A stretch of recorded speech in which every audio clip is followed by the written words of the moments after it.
Alright guys, this is going to be kind of a quick lecture. I want to talk about the different layers of the Earth, starting right here.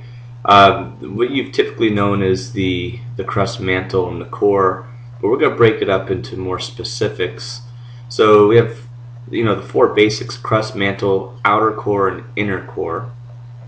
But if we look at it closer even, we can start getting we can start differentiating a bit. With the crust, we have two different types of crust. The crust you find on the continents, and the crust you find under the ocean. Under the ocean tends to be more dense, and it makes sense because you have a big old ocean squeezing down on it, right? I want you to take a look at this right here, the Mohorovičić discontinuity, also known as just the MOHO, a little bit easier to say. It's the divide between the crust and the mantle. And it's identified. It was identified back in the early 1900s because P waves, when they hit that area, sped up. Their velocity increased, and that was one of the ways they were able to define the division between the crust and the mantle. And from there, that kind of got the ball rolling on how to divide up the interior of the Earth. So move from here.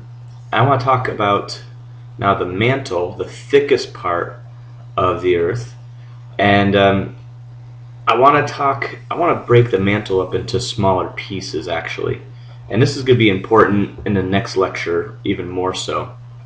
The first section of the mantle is actually a combination of the uppermost part of the mantle and the crust, and it's called the lithosphere, or the lithospheric plate.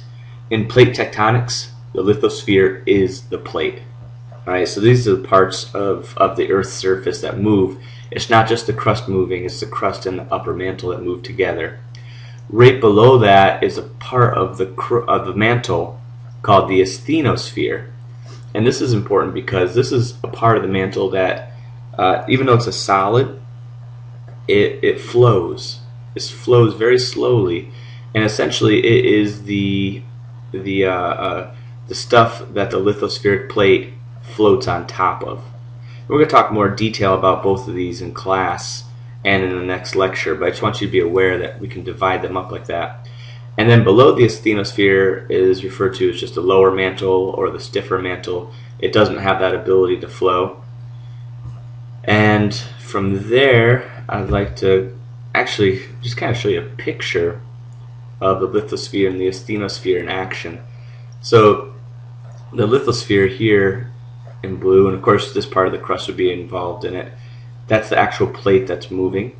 Alright, here's another lithospheric plate, and this is called a subduction. It's moving underneath this other one, and because of all this movement, you get a lot of earthquake activity of rocks dragging against each other.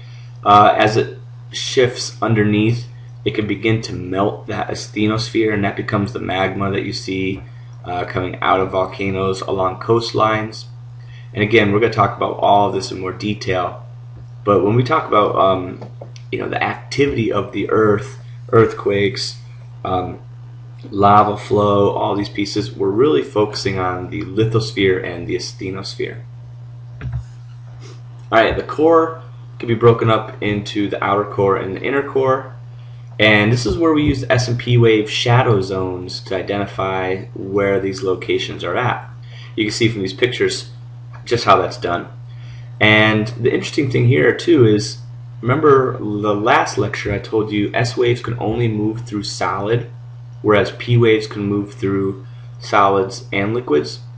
Well, we now know from that fact that the outer core is liquid. It is a hot molten iron.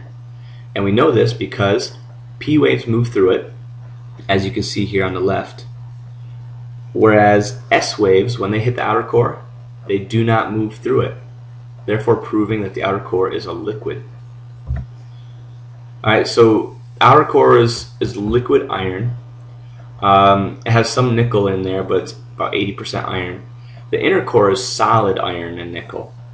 Alright, it's kind of a strange thought. I mean, you could almost compare it to like a jelly-filled donut, but then on the inside of that jelly there's another solid portion.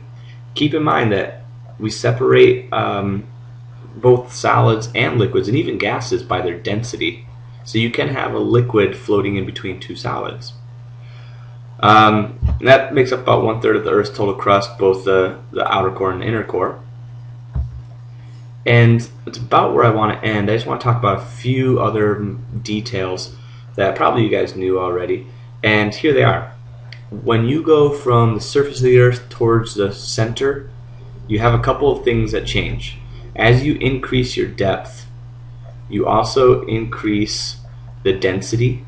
You can see that here on this graph, density going up. As you get deeper and deeper, it gets denser and denser. And you have these big jumps when you go from one layer to the other, and that's how we identify them. You also increase your pressure. You increase your temperature. So you kind of have a trifecta there. Density, pressure, and temperature all increase the deeper into the Earth you go. And we're going to stop right there, and we'll pick up on this in the next lecture.